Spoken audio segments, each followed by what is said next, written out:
Hello everyone and welcome to this week's game devlog on the Stars Our Destination, a turn-based strategy flight game. That's saying the last 10% turns into the last 90%. It irritates me how true that is. Also, there's another build with updated fixes on itch. Let's get into it.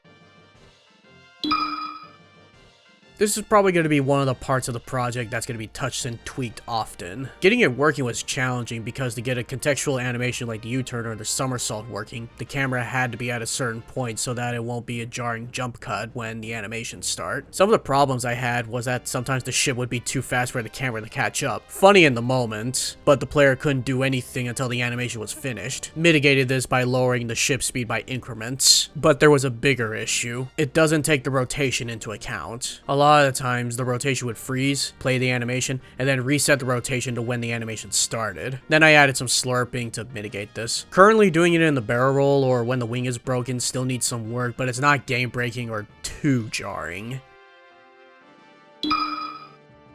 You would think this wouldn't need any bug fixing at the moment, but it doesn't hurt to see. Originally, after the first turn, the enemies would just keep going. The other big problem was that you couldn't choose battles after the first turn. The movement bug is fixed, and the not selecting battle issue was actually because the system would not reset the active enemies list when starting another turn. Point is, it's fixed.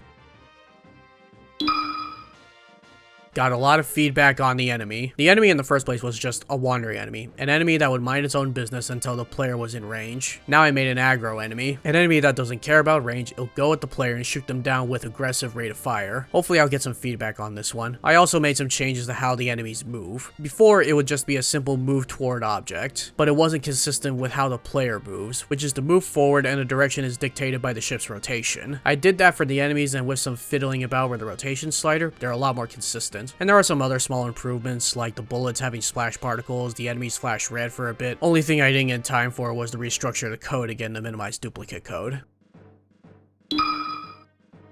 There was more stuff I started on, like starting an on-rail section for specified situations, but, well, it still has some ways to go. Below is a link to the most recent build. That'll be it for this week. Subscribe or join the Discord server if you like what I'm doing. Let me know if you have any questions or feedback. Take care of yourselves and have a good week.